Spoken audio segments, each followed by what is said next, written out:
Well, hello there, beautiful human, and welcome to your yoga practice. I am Andrea Dawn, and today we are going to work through a practice all about your shoulders and your back.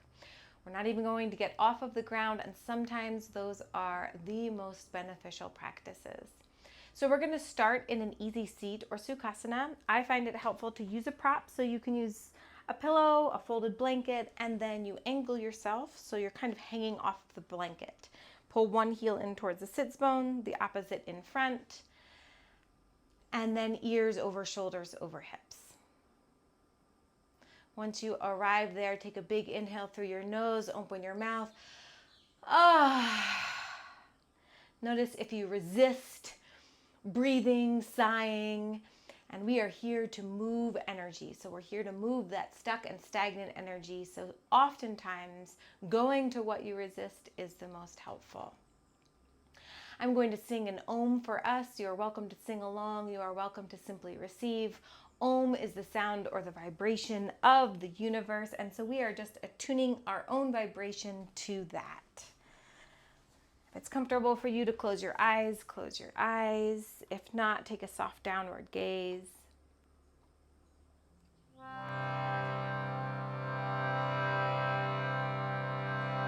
going to Om with me. Take an inhale.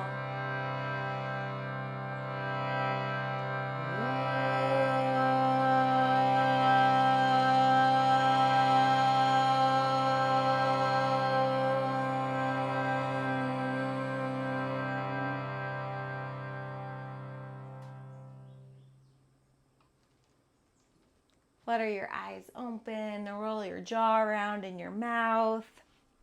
Remove your props, and we're going to start today on our bellies. So we'll come down onto the belly. Once you get down onto your belly, take your arms out wide to a T.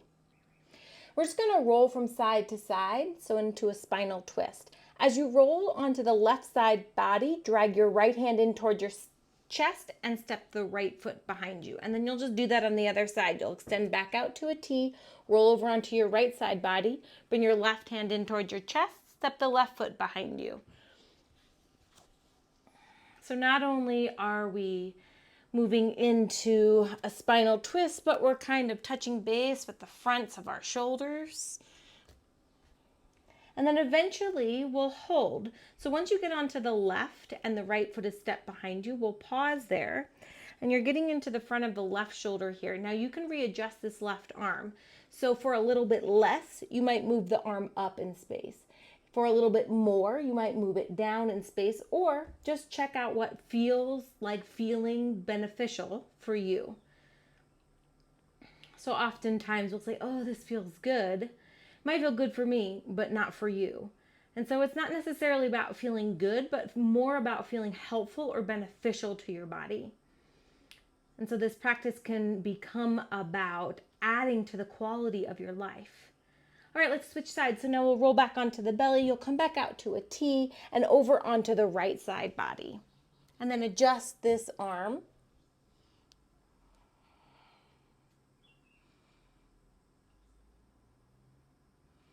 Oftentimes I'll get the question of what should this feel like, or where should I feel this?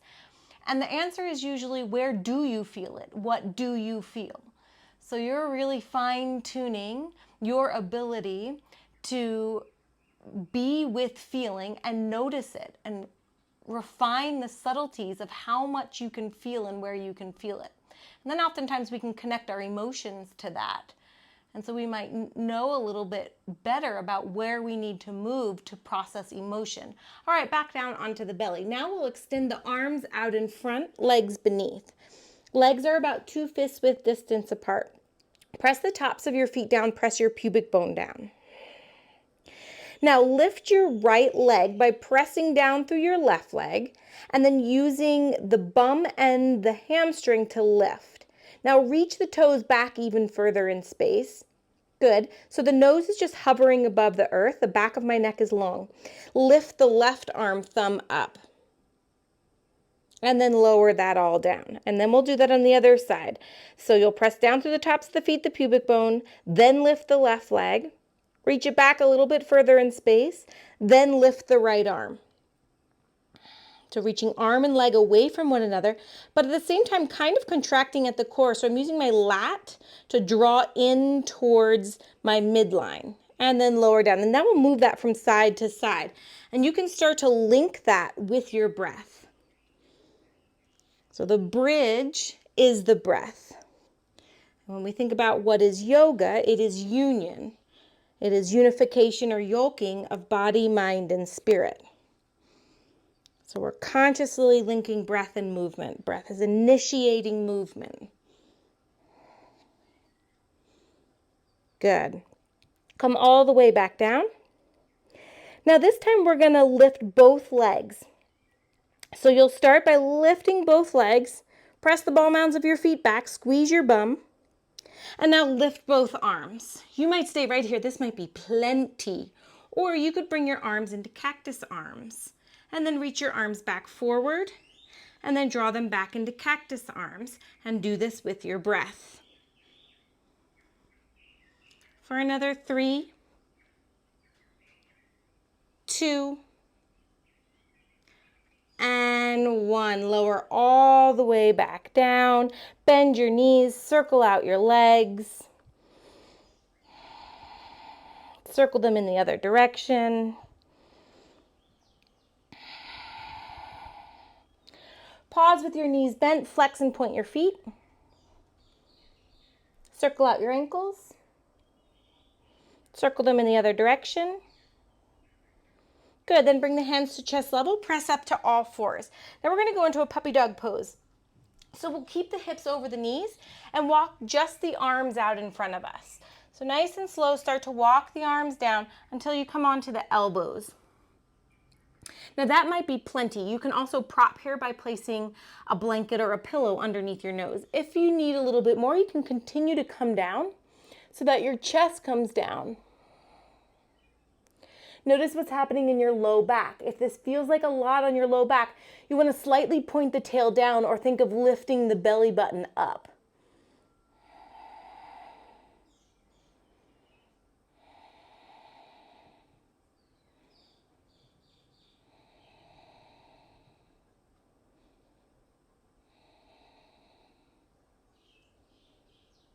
Good, then we're going to roll forward. So now we're on our forearms. Hips are over knees, shoulders are over elbows. And we're going to move into a forearm cat-cow. So from here, I'm going to go into cow pose by tilting my tail up, dropping the belly, lifting through the heart and chest. And then pushing the floor down with my forearms and my finger pads. And then into cat pose by pointing the tail down, lifting the belly button towards the spine and allowing the chest bone to drop down towards the pubic bone and the head to fall. And then link this movement with your breath. So remember, breath initiates. You can use that audible breath, your ujjayi breathing, where you're dragging the breath along the back of the throat, and it sounds something like this.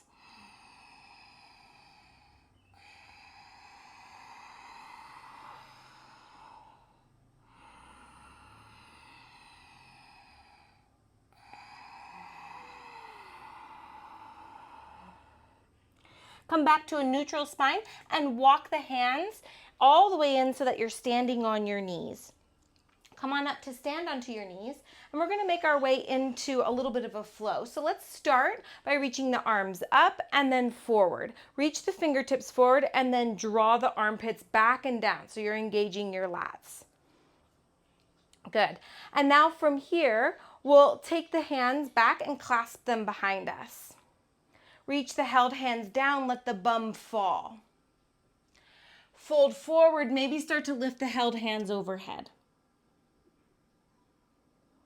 Lower the held hands back down, come back up to stand onto your knees, sweep your arms up. Reach your arms forward. Draw the armpits back and down. Clasp the hands behind. And then fold. We're going to add a little bit more. So this time we're going to come back, reach the arms up. This time, instead of reaching the arms forward, we're going to reach the arms out to cactus arms. And then rotate from the shoulder joint so that you're reaching your fingers down towards the earth. Then from there, clasp the hands behind you and fold. And we'll do another one like that where we come on back up, reach the arms up, cactus arms, rotate at the shoulder joint, clasp the hands behind, and fold. This time, keep the held hands as you come back up to stand onto your knees. And bring the held hands over to the right side body. Then notice if you're kind of sticking your butt out. So we just want to make sure we have a neutral spine. So sometimes that means you have to kind of draw the butt in, point the tail down, wrap the rib cage in.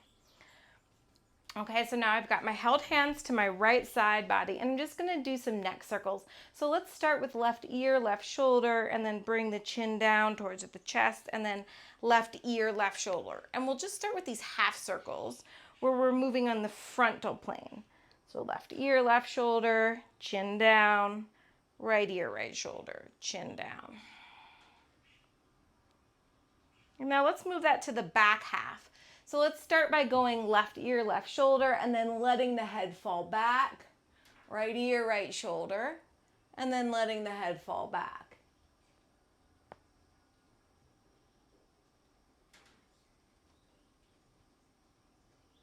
And then let's do 2 more full circles, one direction.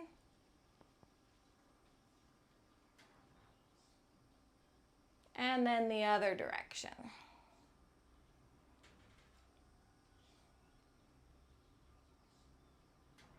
Good. Release the held hands. Sit back onto your knees. Shake your arms out. Sometimes a good shake is all you really need. And then we'll come back up to stand onto the knees, clasp the hands, and take the held hands over to the left side body. Neutral spine. Left ear, left shoulder, and we'll start with those front neck rolls.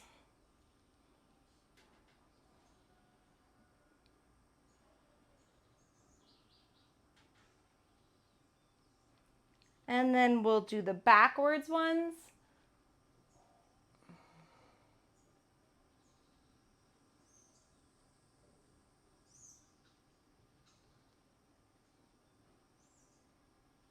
Think about all the time during the day that your head is downward, looking at your phone.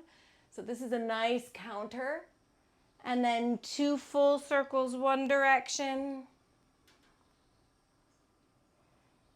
2 full circles the other direction. It's a great way to think about like what you do most during the day and then putting your body in the opposite position. Good, and then we will let go, come back down to sit onto the heels, fall off onto one side, and we'll come to a seated position with the legs spread wide. So the legs is spread wide is enough that you feel something, but not too much. This is also an opportunity for you to prop because sometimes the hips elevated is easier to sit. So you might take your pillow or your folded edge of a blanket and sit up onto that so you're kind of hanging off of it. And now we're going to move into some side bending. So when we think about how we need to move the spine every day, we have to move it in all planes of motion. So into that flexion and extension like in our cat-cow, our side bending, our twisting, and then our circumducting and moving circularly. So now we'll move into a side bend by bringing the left hand to the left side body and reaching the right arm overhead. And then switching sides.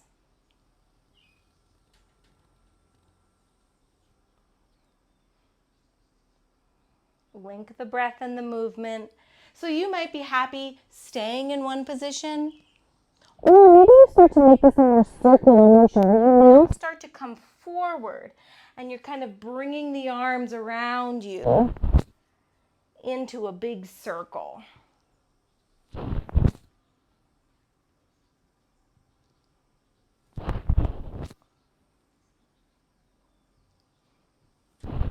And if you've done that, let's do that in the other direction.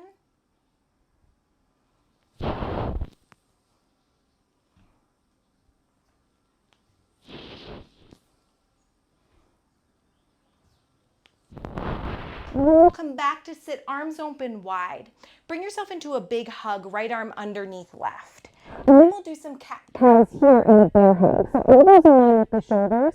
Think like our cat pose, so we're opening up to the heart and chest and into our cat pose, rounding the spine, breastbone towards pubic bone, chin to chest. And then opening, let's open the arms. And then we'll switch the cross.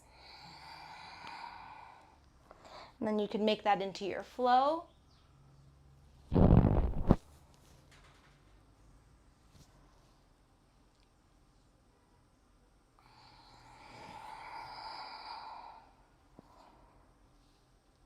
One more round.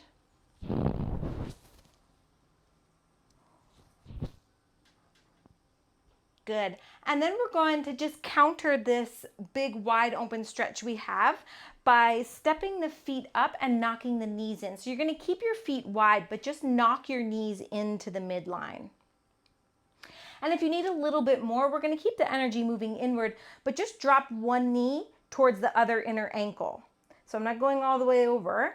I'm keeping the energy in towards the midline and just knocking one knee in a little bit further.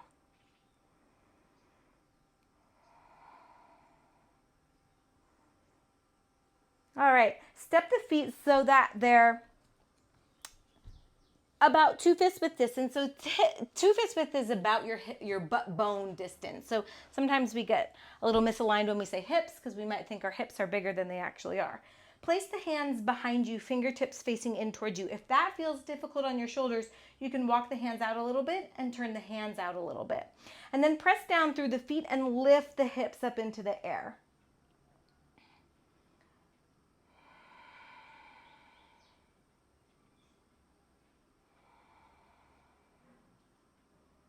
Breathe nice and steady. Keep the hips lifting. Notice what's happening with your feet. So I'm noticing all of the weight into my heels. So maybe you ground a little bit more into the big toe ball mound and the pinky toe ball mound of the feet. Good, and then lower back down. Cross the legs, come forward, and we'll make our way into a child's pose. So for this child's pose, we're going to take a wide leg child's pose where the toes are together and the knees are out wide, and then we'll walk the arms out in front.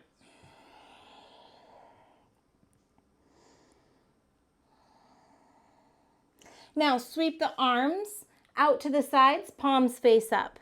Flex at the wrists and squeeze the hands into fists, and then lift the arms. And then you can start to kind of teeter-totter from side to side.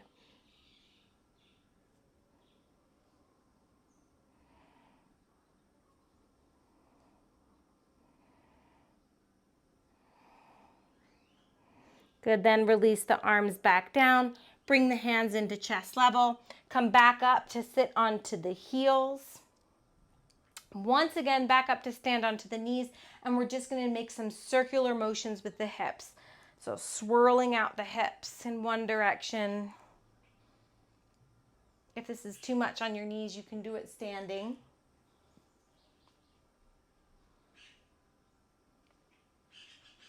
And then swirling out the hips in the other direction.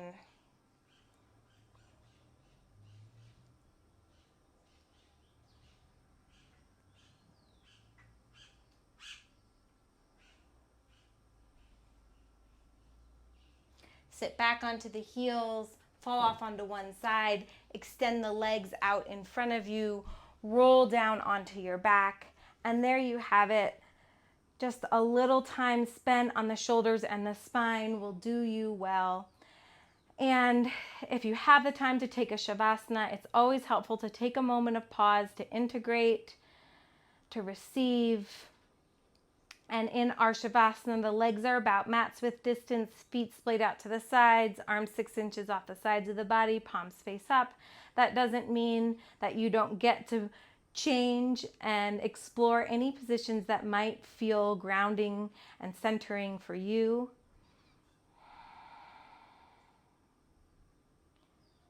And this simply gets to be a time and space for your absorption, where you can focus on the breath,